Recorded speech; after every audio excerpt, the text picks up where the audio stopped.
Hello, early birds. I'm opening the classroom for the lecture just a little bit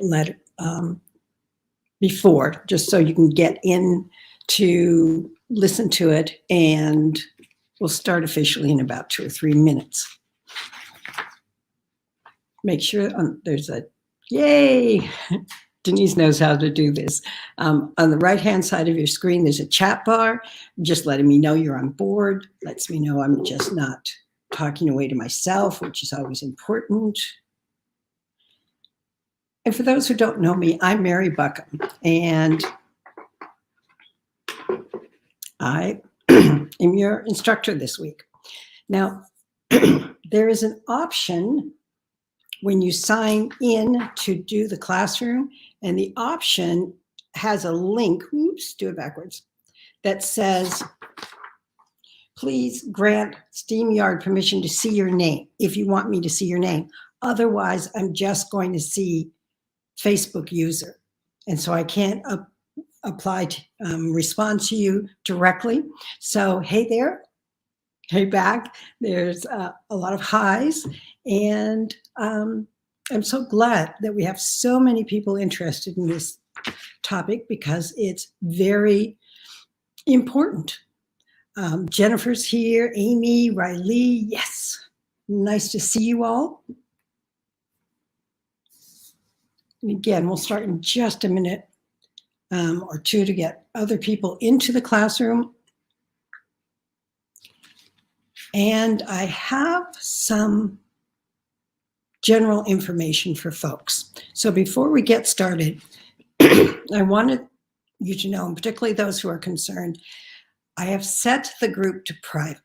It will not take effect until tomorrow. It takes 3 days, evidently, for Facebook to get its act together and be able to change anything. So I am just letting you know that it will go private, which means that if you have friends who want to get into the class as we get going, they have to look for the name of the class and then basically request entrance. But this way, you can feel more comfortable about what you post with the assignments that I'll be giving out every day and your questions, etc. So Shoshana is there. Lovely to see you.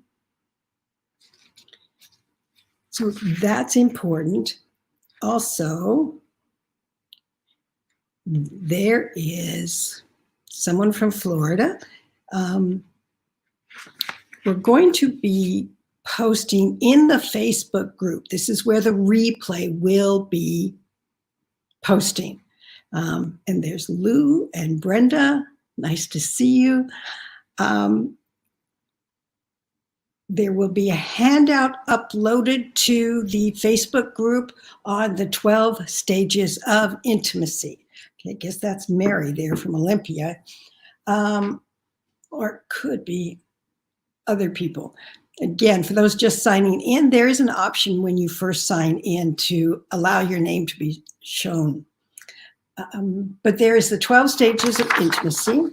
This is a handout that will be given to you. It will be uploaded to the Facebook group. At the top of the Facebook page, there's a list of tabs, and it's going to be under one of those tabs there. That will be a handout so that you will have in your hands those 12 stages, and so then we can start seeing as we go through the lectures, we can start actually looking at them. There's going to be homework assigned, and in the homework I mentioned your own work in progress or your manuscript if you have one. If you don't, either find a book that you feel has strong sexual tension, or find a movie. We have lots of movies, and I will pull that information together and again get it out to everyone so that you have a whole list at the end of this week, potential things to look at and study. So when I mention your work in progress or your manuscript and the homework, if you don't have one, it doesn't mean you're going to stop in your tracks. You can use someone else's book. You can make sure that it could be a movie or a TV show, that particular episode, that you can look and get your ideas from. Usually the initial episode in a series is probably the best. So I'm going to go ahead and turn this over to the slideshow so we can dig in. I'm going to try and keep the lecture slides short and succinct. And that is so that those who are watching this on limited time can make sure that they're not having to commit an hour or so. It'll be the slideshow. It will be examples from the homework. And this particular case, there's questions that I asked of people and that were sent to me directly, and I'm going to choose from those. But just letting you know, and then there's going to be time open for questions. So lovely to have so many people from so many areas of the world. And I'm very impressed from those overseas, because for a lot of you, it's god awful early in the morning or god awful late in the day. So thank you very much for coming here, and let's get officially started. Nope, yep, that's it. So if you have questions as you go along, go ahead and post them in the comments. And what I will do is I will revisit that at the end of our time together, so that I will answer them. Just may not do it right when you post. And that way I can make sure that we keep on target here. So this is basically day 1 of 5 days of our Secrets of Writing Sexual Tension. Now, elements that must be present for sexual tension. Without these elements, you are not going to get sexual tension. Even if you go through the 12 stages of intimacy, you can get a hint of it. And if you're writing and want just a very light covering, then you can tone down some of these elements or make them shorter. Element 1, there's 3 of these elements. Element 1 is the awareness or the attraction. And the awareness or attraction is from one particular character to another character, and we are in their point of view if we can be. If we cannot be, we will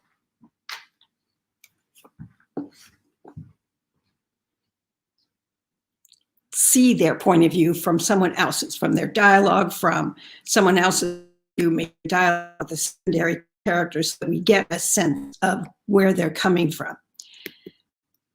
This is from Jenna Mills. In order for there to be sexual tension, the attraction or awareness needs to be there first.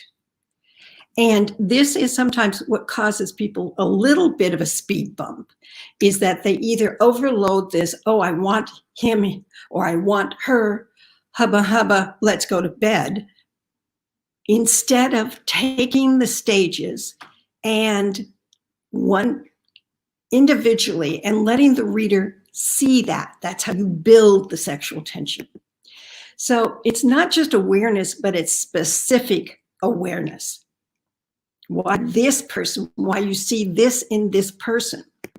It's not he was handsome, she was beautiful, he looked masculine, she was feminine. Those are terms that are so generic that you're leaving everything up to the reader to understand what's going on. Specific awareness means not his blue eyes, but something like this from Alana Andrews. His eyes, smart and clear, under the thick dark eyebrows, evaluated everything he saw with a calm precision, but deep inside those blue irises, a cold fire glowed. Remember, in writing, the more word allocation or that we give to a particular character, that's telling the reader, it's basically screaming at him, pay attention to this. Remember this. So if you slide over it and just said, those sexy blue eyes, and then that's the last you see, it is not enough awareness. Specific awareness means not she said. this is coming from Nora Roberts in part, which was a shorter, older book of hers. Her voice, that's what the point of view character is hearing, turn vowels into liquid and smooth consonants. Okay, now we hear a hint more. We know the story is set down in, I don't know, Louisiana, I think is where it is. And so that's already been alerted to the reader, but now we're hearing her voice from his point of view. We have South Africa checking in here. Specific awareness means not he had broad shoulders, but this from Meg Gardner, that is not even a romance. His shoulders had that same tilt, not exactly a pose, but an attitude. Now, the authors did not stop here, because what they did is they added the second element that you must have present for strong sexual tension. And that element is an emotional reaction. How does he or she feel about what they are noticing? It's not simply that somebody has short hair or long hair or this color of hair or that color of hair. It is how they feel. If you leave that element out of your sexual tension, then it takes it away from sexual tension. It just says, I met a guy and he had this length of hair and nothing. The emotional reaction deepens the intensity of what the point of view character is aware of by feeling a response to that awareness. We see or experience no response as the reader, then we are not going to see that this is definite attraction. They've got to feel. And it's not necessarily that they have to be attracted initially. They can just have a response to what they're saying. It might be, no way in Hades do I want to have anything to do with that person. That tells us this, what the person is seeing, means something more. So let's look at those three previous examples I had and expand as the authors did. His eyes, smart and clear, and the thick, dark eyebrows, evaluated everything he saw with calm precision. But deep inside those blue irises, a cold fire glowed. The same kind of lethal fire you would see in the amber eyes of a tiger, predatory yet irresistible. Now, if you looked at this on the page, look, it is the emotional response is the smart and clear. The point of view character, the woman in this case, is assuming that he is evaluating everything, that that's what she's seeing of those eyes. And a cold fire glowed. Now that can be a hint of conflict, or it could just be an emotional response to what the point of view character is saying. The same kind of lethal fire. Now there's a lethal tells you this point of view character might not want this someone who has that strong of a response for them. That you see in the amber eyes of a tiger, predatory yet irresistible. So now right here, one paragraph, we have what the point of view character is specifically seeing, in this case, eyes, because that's where the focus is. And then given the emotional response by phrases such as the eyes evaluated, calm precision, a cold fire glowed, lethal fire, eyes of a tiger, predatory, but irresistible. And that irresistible is saying, I'm still attracted, even though they've given a hint of reasons not to be aware that strongly. In the second example, the one from Nora Roberts, her voice turned vowels into liquid and smooth consonants. And this is then the specific emotional reaction. It never flattened, never twanged, but flowed like a leisurely stream. That's how the point of view character hears that voice. And the next one about the shoulders from a non-romance. His shoulders had that same tilt, not exactly a pose, but an attitude, a stance that said, yeah, right, prove it to me. I'm not buying your bullpucky, all right? So that is an emotional response and how this person feels about what she's seeing. So let's look at the third element. And this is conflict. A lot of writers can be challenged by conflict, that they think that it's simply snappy dialogue back and forth, or being miffed, or thinking something and then being angry about that for a long time. No, that is not conflict. Conflict is the reason a smart man or a smart woman hesitates to act on his or her attraction. Now, I'm using his and her as a couple, but it's the same response if you're writing same-sex novels. I'm just making it easier for me to keep track of here. Conflict is actually what creates the tension in sexual tension. It's not about the sex, it's about the tension that you're trying to build in a story. So let's look at those other examples we've seen. His eyes, smart and clear under the thick, dark eyebrows, evaluated everything he saw with a calm precision, but deep inside those blue irises, a cold fire glowed, that same kind of lethal fire you would see in the amber eyes of a tiger, predatory yet irresistible. Then it continued. It compelled you to stare, even though you knew that if you caught his gaze, that icy fire in those eyes would swallow you whole. This is the warning that the point of view character is thinking in this case about what she's seeing, but it's also alerting the reader immediately to why the attraction must be nipped in the bud.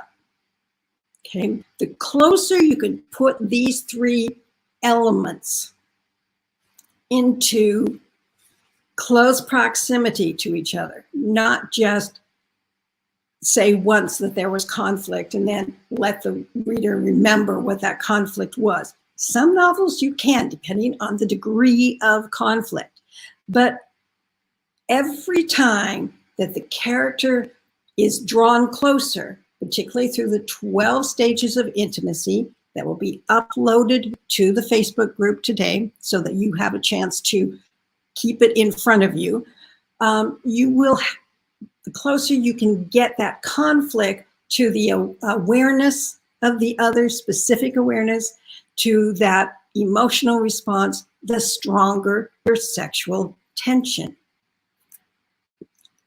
Here's from the Nora Roberts example. Her voice was just as feminine, Matt mused. Her voice turned vowels into liquid and smooth consonants. It never flattened, never twanged, but flowed like a leisurely stream. So we have this, the awareness of her, what exactly specifically he's aware of, in this case, the sound of her voice, which happens to be one of the 12 stages of intimacy, the third stage. The voice, he reflected, as his smile widened, was just as deceptive as the face. The lady was a sharp, ambitious reporter with a stubborn streak and a flaring temper. Now, the reader at this point knows that they are both reporters. They're both on the same newspaper. The difference, though, and this is where the conflict comes in, he's from New York. He was raised in the tenements, hardscrabble type of existence, and he came down and got a job at this particular newspaper because his college roommate recommended him, got the job, and he's very keen to make sure that this was not he got the job because he has the ability. The conflict again is she's also a reporter trying to prove herself constantly, but her father owns the newspaper. So she comes from a privileged background.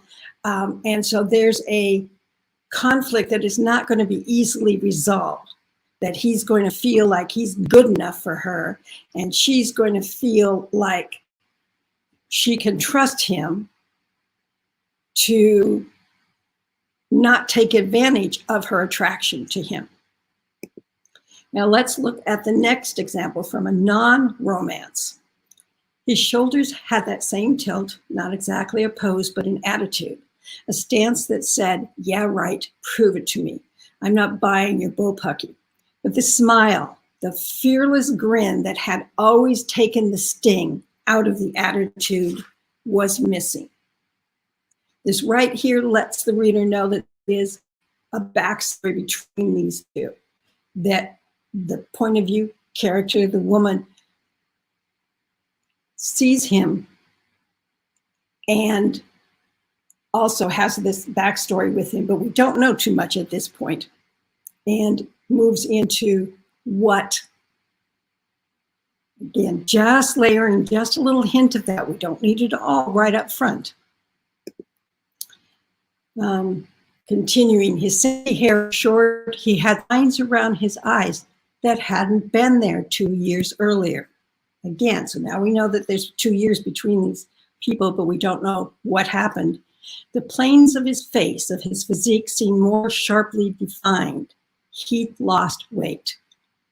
Now, the fact it shifted there at the end to he lost weight shows that the point of view character is aware of that, and this is something that could bother her. So this is where, again, specific awareness, emotional response, and conflict. Weaving them together each time they cross one of these 12 stages of intimacy. For those just reaching, we will put it up, the document in the Facebook group, and you will have access to that to keep in front of you. Now, trying to keep these short. Oh, good, 21 minutes. All right, these are some questions and topics that came from attendees. So what I did is I just grabbed some why people want to learn more about sexual tension. The homework assignment at the end of this video, and it will also be posted up in the Facebook group and will be sent out in a letter later today, will be what we talk about after tomorrow's lecture. So this was a question that I got multiple times. How do you express sexual tension between two characters without explicitly saying so? There was no, in that first seeing each other, hearing each other, there was no explicit humma humma, let's go to bed in there at all. It was more about that awareness. And we're human. Guess what? Some people I have some doubts about, but all of us here are human, right? And as readers, we're human.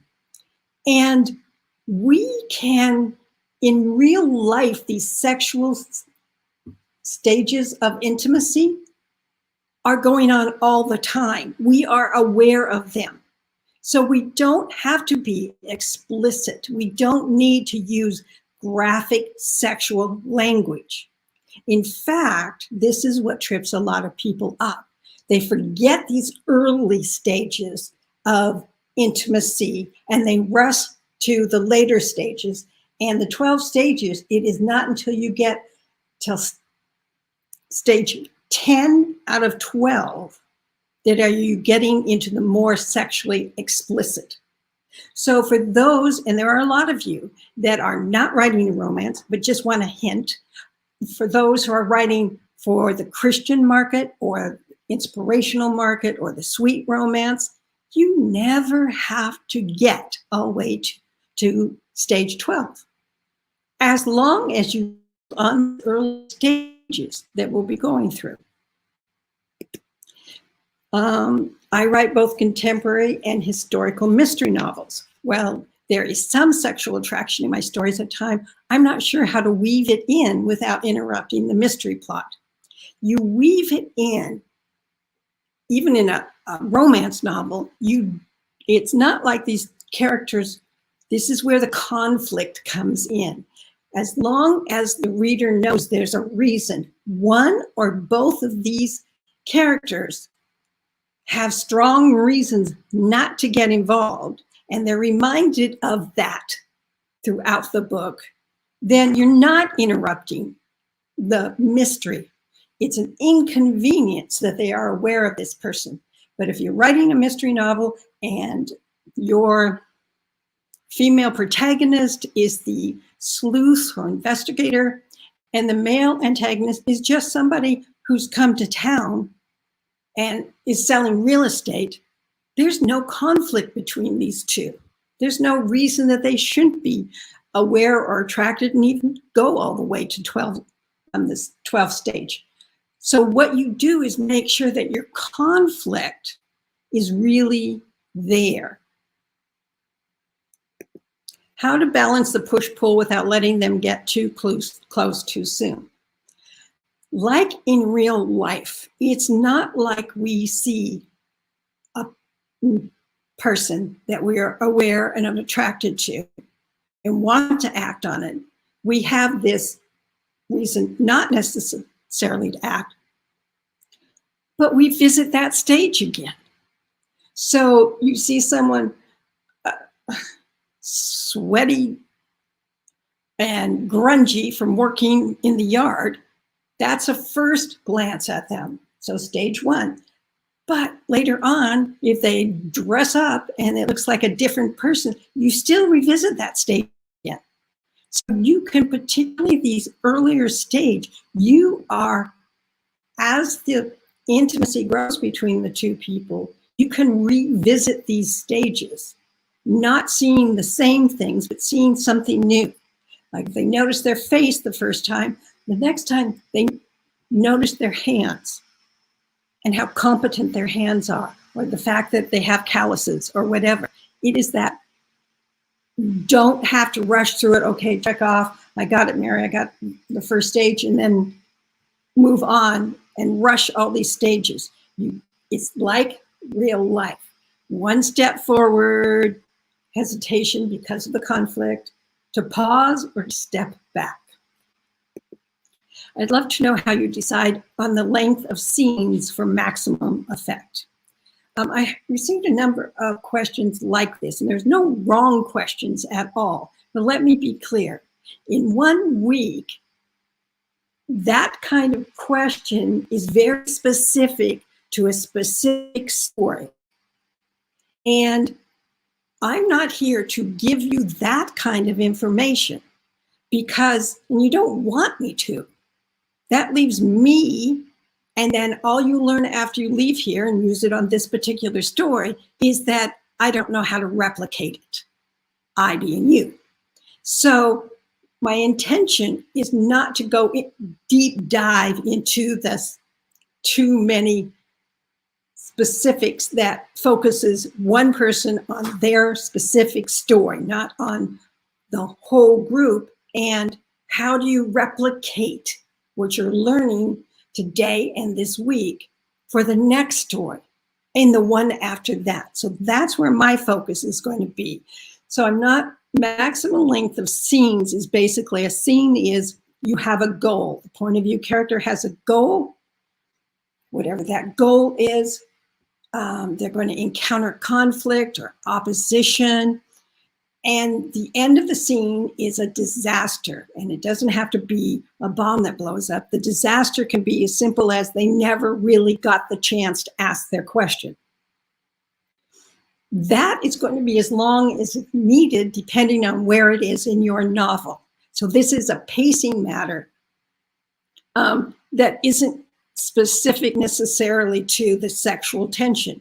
If the sexual tension is involved, such as I'm not going to let him place his hand on my back, which is ninth stage of sexual intimacy again, that it discombobulated the point of view character. They felt very uncomfortable about it. So they're making sure that they're not going to be in any position that he has access to that. So what is the disaster to that? It's as easy as they didn't get out of it. He helped with her coat later, and guess what? Where he put his hand. So that's the scene is all going to depend. The type of story you're writing. The scenes are what move action forward in a story. But they're not going to be, one person should not say, well, you can have this scene for 5 pages and that scene for 2 pages. It all depends on your particular story. So for some of you, I mentioned that we're not going to go into specific word choices. We're not going to go into the weeds, basically, because that is more a deep dive. Now, on Thursday, I believe, or Wednesday, somewhere in there, I'll talk about a course that I will be offering and where we do a deeper dive into each of the 12 stages. 1 week, we don't have it. We're getting a clearer idea of what is actually involved in sexual tension. I hope to learn when sexual tension adds to the story and when it may stall the plot. Where and when are the useful opportunities to employ sexual tension? Good news is there's not a handbook that says insert sexual tension here.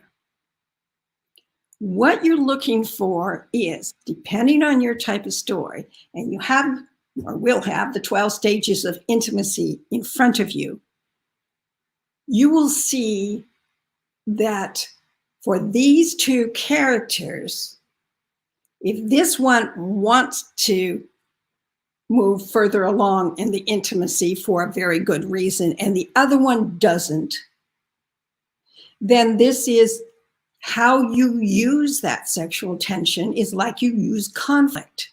You sometimes bring it to the fore and sometimes it recedes to other issues in the plot.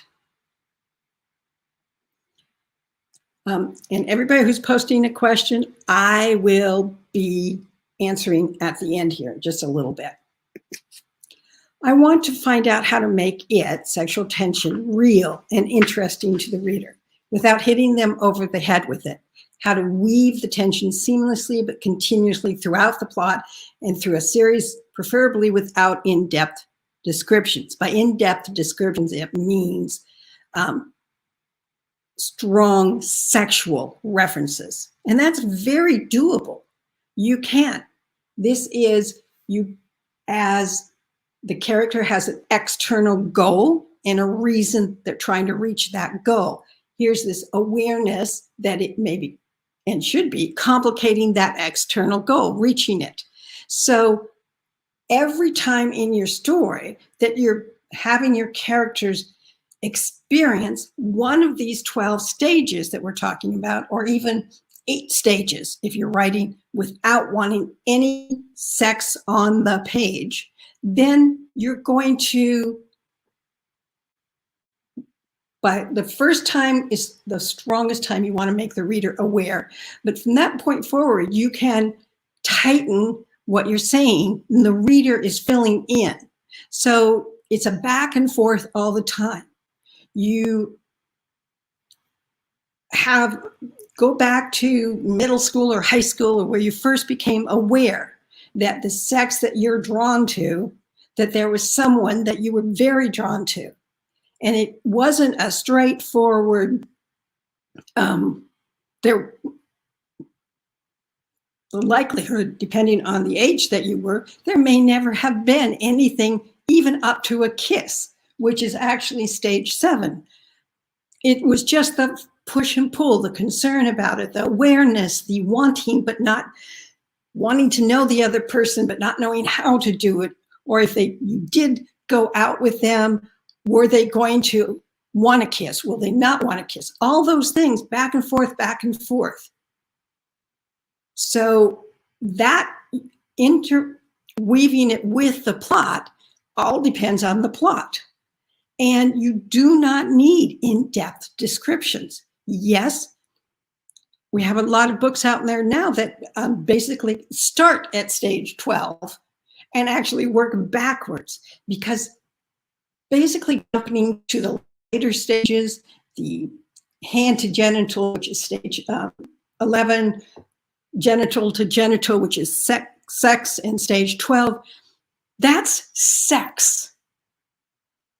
But what we're looking at for sexual tension is the intimacy, the seeing each other as someone who is important and matters, and there might be a future with that person if they could get over the conflict and some characters will just have the sex. And the other character is holding them off because they don't want that. They want something else. So you can do it without in-depth descriptions of an erotic kind, unless you're writing something that is what is expected. One of the things I'd like to be sure of is that the sexual tension I'm writing isn't too cheesy or too overt while still hitting the mark. When you feel that your writing is cheesy or too overt, don't immediately get rid of it, because usually we're the hardest critics on ourselves, but make sure that it is true to your characters. If you're feeling that they're trying too hard to get together and they don't even like each other, it usually means that you haven't really spent time on the earlier stage to reassure the reader, because we know in real life, if these reassurances aren't meant, that yes, you can have sex, but it means nothing. It means sex. It means that itch is scratched. So if it's too cheesy or too overt, usually it's a sign that you as the author are trying to push these characters together, but they're resistant or they're bulking. It's because they're not ready for it yet. You're trying to force it to it. And you see this in movies and TV shows, where it's like they assume that because they put this character A and that character B, and they're of the opposite sex or of the same sex that they're attracted to, of course, there should be sexual tension. But then you skip all these early stages of sexual intimacy and then wonder why it just doesn't feel right. Writing sexual tension and keeping it squeaky clean is my challenge. I want to include elements of sexual tension without ever reaching to the point of undressing the characters or allowing them to have sexual intercourse. Look at the list of movies and TV shows that people have posted. And what you're going to see is, if you think about it for a minute, you're going to find that a lot of them do not have the sex act, but they still have the sexual tension. And it's because of the conflict that's keeping them apart. So unless you're consciously aware of the three elements that must be present, you have a couple that the writers of a script thought, well, they should be together because they are two main characters, but they're not. And it's because they never show these early stages in particular. Should you continue using sexual attraction to the end of your book or after they've had sex? Yes, because the sex should not occur unless it raises a new conflict. And the reason that's meant is that they've had sex, but one may still have a secret, or they may be hiding who they are, or that they actually find out that having sex, one or the other, sometimes both, but not likely, one more than the other, is thinking this is something else. This is not sex. This is intimacy. This could lead to a future together. And if the other one doesn't feel that way or doesn't appear to feel that way, that conflict is still continued. The sexual tension can last after sex all the way to the end of the story if the conflict is lasting that long, and it should be. So the book After the Night by Linda Howard, the male character, small southern town, he was kind of at the top of the social status, and the female character was younger and adored him as a child. Now, even then, the conflict was her mother and his father were having a long affair. Now, her mother was treated as kind of the town tramp. Her father had a wife who basically looked the other way and was perfectly glad that her husband was getting it elsewhere because she didn't want it. And what led to the deeper conflict was at early in the story, a quarter of the way into the story, her mother and his father disappeared. And the rumor was they ran off with each other. Now, the male point of view was just out of college, and he, in his anger, lashed out at the female view character's family. And they had been basically living a shack on the male point of view land to make it convenient for the two adults to get together. So what happened is this young man called the sheriff, and they basically pushed the people. They had a very short period of time to gather what belongings they could, get in their vehicles, and leave the county, leave the parish, leave the nothing, don't show up again. So that's at the quarter of the way through the story. In the middle of the story, the woman had a little backstory about what happened to her family. For him, he was still at home trying to keep he had a sister who tried to commit suicide. He had a mother who refused to leave her house, and he had the business, which the business was basically everyone in the town profited from it. So he had to find a way to keep that running. But in the middle of the book, she comes back. And she comes back to this small town, believing that she no longer had cared for him the way she had as a child. But she comes back because she discovered that her mother wasn't dead, but went into hiding, basically abandoned the family, went into hiding, and she could not find out from her mother why. But if her mother wasn't dead, what happened to his father?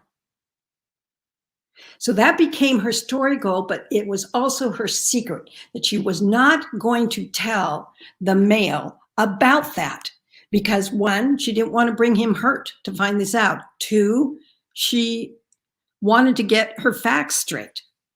So she comes back, and guess what? She's still attracted to him, and he is angry with her because he doesn't want his mother or his sister, but he's finding that he's attracted to her. So she's holding him at arm's length. He wants to push her out or buy her out or whatever he has to do to get her to leave, and she won't. Okay, so I don't even know if they have sex in that book. They probably do. It's Linda Howard. But they do have sex because even as they had sex, the woman is thinking, I can't tell him what I know about his father until I really know what happened to him. So there, that sexual attraction and having sex did not end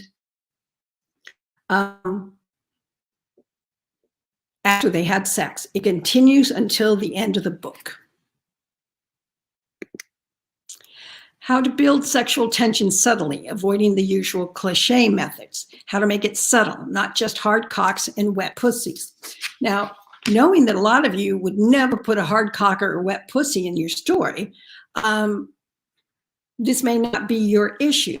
But if there is a scene that, if you are writing where hard cocks and wet pussies are part of what the reader expects, look toward your tension.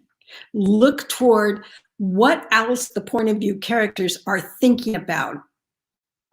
And you can then build on that. So 12 stages, for the most part, don't avoid or don't include graphic stages. You are writing for a publisher, or you are writing for something that you want to have sexier, then you can absolutely find different terminology for that. That one, the guy who thinks hard cocks and wet pussies is attracted to a missionary woman. All right. So one character might use that terminology, but the other one definitely isn't. And you'll find a lot of those, again, that uses that difference between how one sees sex, or one wants sex as an interim just because, and the other one refuses to approach life or sex in that way. So this is what you need to remember in particular. Specific details. I'm going to talk about this every lecture. Emotional reaction and conflict. The more that you can put these in close proximity to each other, the more tension you are going to have. If you cannot put the conflict right up there, you can mention the conflict right before or right after, because just like in real life, we're going to remember those things. Now, this is your first homework assignment.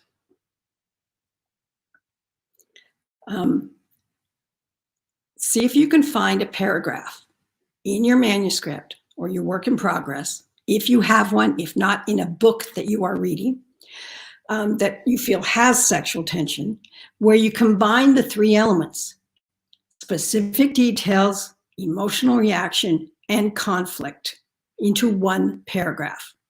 And that is the key to this assignment. One paragraph. I don't want a page. I don't want 2 or 3 pages. I want one paragraph.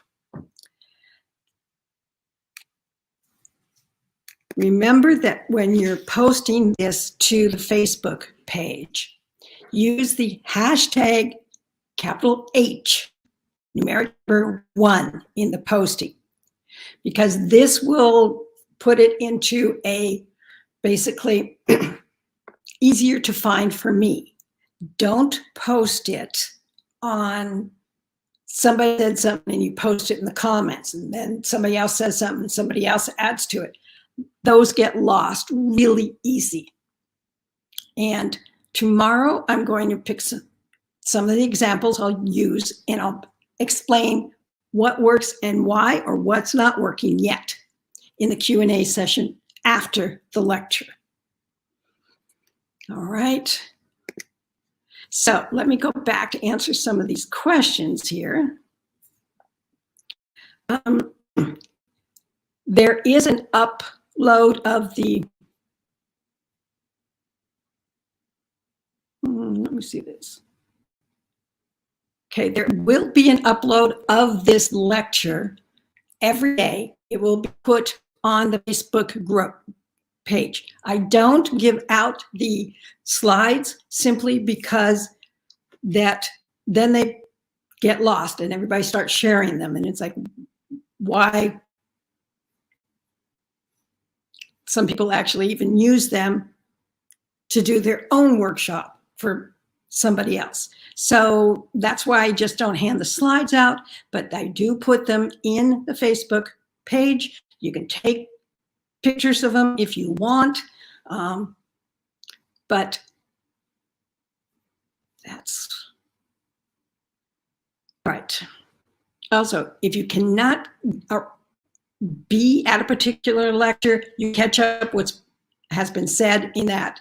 And usually it's within an hour or two of the time that we're talking together.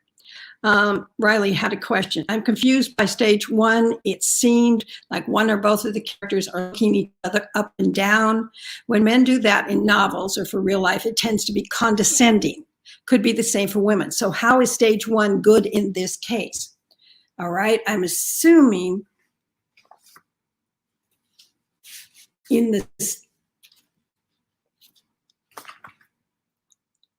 instead of what we're trying to avoid here, Riley, is that people who just say that they have long hair, they have short hair, they have looks like this, et cetera, yet deeper into the point of view. Both of those, it's clear in the context that one is looking at the other. So when I take a snippet out, it can come across that way, but apologize, I don't want to write the whole book or copy the whole book that sets everything up for a page. So what I was looking at is very short, specific, to bring the point home that all three of the examples we looked at today, what did they focus on? When you're talking about when men do that in novels or real life, it tends to be condescending. Yes, depending on what the man is looking at. But if a man is looking at a woman and starting from her face and looking at specific aspects of her without mentioning the size of her breasts, or starting at her breast and looking up, that's condescending. That's what women can resent. So you can write that in, but as a character, but not the one who will be the love interest necessarily. So how is stage one good in this case? Go back over the replay and look at them again. Notice exactly what they're looking at and the word choices that they're making it to show it's clear that not condescending, unless that is meant to be as the initial view of the other. It could be from the woman's point of view. It could be from the man's point of view. This person looks like a lightweight. This person looks like they'll never make it through boot camp. So why am I looking at them? So just look at your word choices and be aware that look at your own books that you've owned or read, that there will give you clues. The difference between condescending and difference to this is what I'm seeing about that specific person. In none of those examples that I gave did it focus on any part of the body that was a sexual part. And that would be, if you're looking at a male, it would his private parts. If you're looking at a female, it's her breast. None of that was going on at all. What they were seeing was something very, very different. Will there be a replay? Yes, and you can take screenshots of the slides, absolutely. Just don't tell me about it. And thank you for those who shared the title from the Linda Howard book. It's called After the Night. I hadn't considered creating a list of the authors that I'm using here.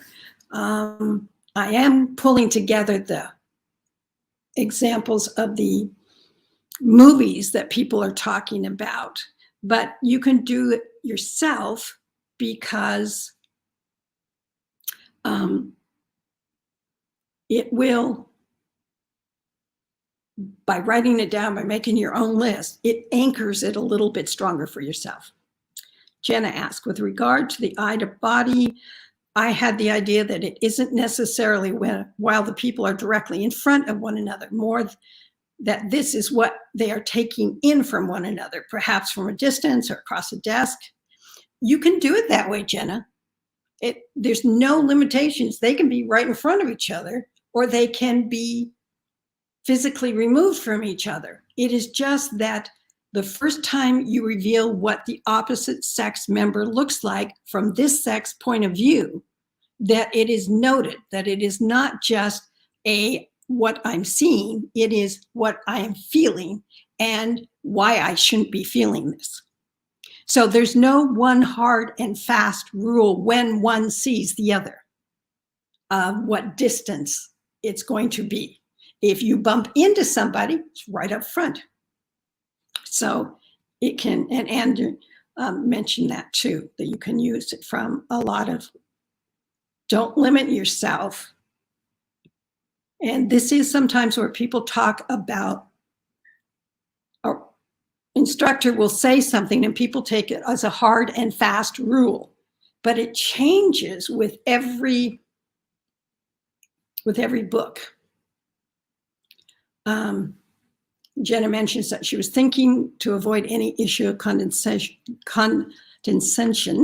if one is trying to avoid that or is sensitive to that. Yes, you can have it from a distance, but you can visit this stage multiple times. So any question about the 3 elements that you need to have in order to have sexual tension. By the end of this course, you're going to be repeating them in your dreams or have them tattooed onto your arm.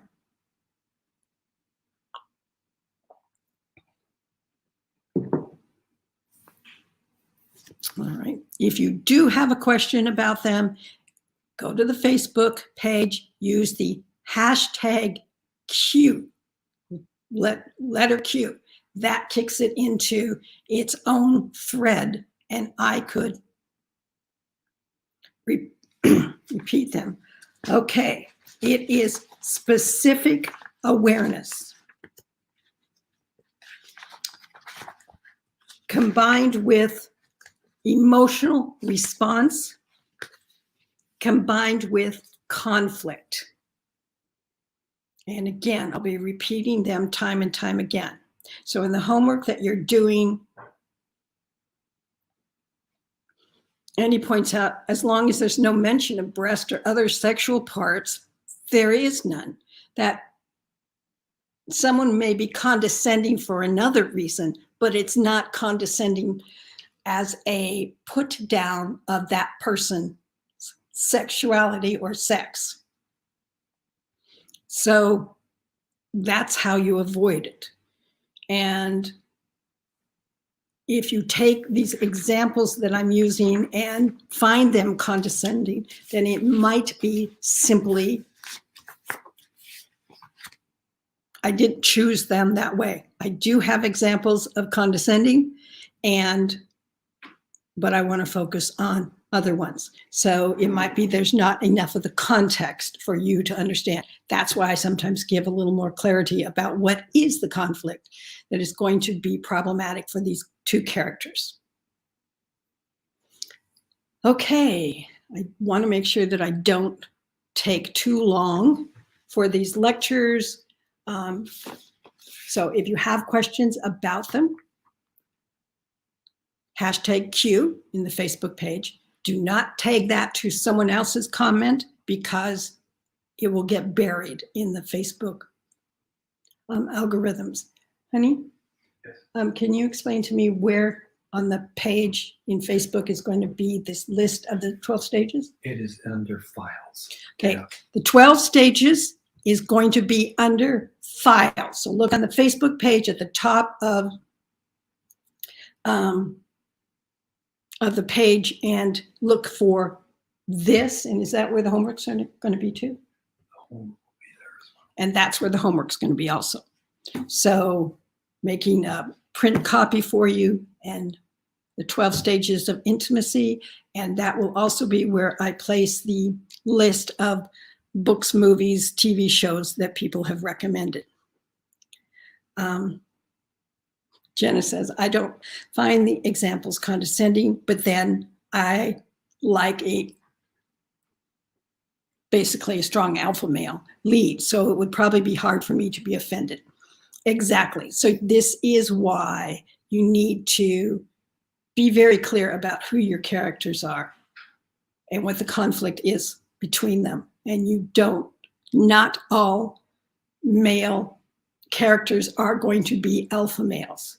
Someone who is used to an alpha male and then meets up with an omega male, they may be challenged. Or alpha female they're used to. You often find this in urban fantasy type of stories, fantasy, where he's a werewolf. So he's used to female werewolf, and now all of a sudden he meets Patricia Briggs has a series where she is an omega wolf, which means she can calm and soothe people. And that creates a conflict between the two of them. So I will see you here tomorrow. And tomorrow we're going to be looking at, actually, we're going to be talking in more depth in conflict so that it makes it clearer that there can be book length conflict, but also in-term conflict. And I'll give you some examples of that. Your tension is only as strong as your conflict is. If you have weak conflict, you're not going to have strong sexual tension. So thank you for being here today. I'll get those 12 stages of intimacy up and get the replay up too, so that you can see them quickly. Oh, my tech guy says that the 12 stages is already there. So look under files, you'll find the list. Hold it as we go through this. For those that are encountering some glitches in the course, listen to the replay, because sometimes it could be something in your area. I live in an area that the seagulls fly over and there's going to be tech issues, but I can't, as the instructor, I can't control all that, but you can. So, and the homework is going to be, let me get to it. Pretty straightforward. The replay, Corinne, is going to be in that Facebook page. So it's going to be where you can easily access it. Sometimes it ends up being in the video tab at the top of the Facebook page. Media tab. It changes the words on me. Homework. See if you can find in your manuscript or your work of progress. If not, if you don't have that, look to a book that you might be reading or might have on hand that has strong sexual tension. Find an example that combine the three elements, specific details, the emotional reaction, and the conflict in one paragraph. And that's where you basically, that's what you're looking for. So that it's not me just telling you it's there, you're finding it. One paragraph is the key to that. Keep it short, keep it sweet, you can find it. And the files page is at the top of the screen, the top of the home page on the Facebook page. Along the top, you'll see some tabs. One will say media. That's where you're going to find this video. One will say files. Under there are any handouts that go. So hope that helps. And if you get lost or listening to the replay and don't understand it, put a question by putting hashtag Q, and then I will be able to see that and answer it. So see you tomorrow, and thank you for being here. I really appreciate it. So take care.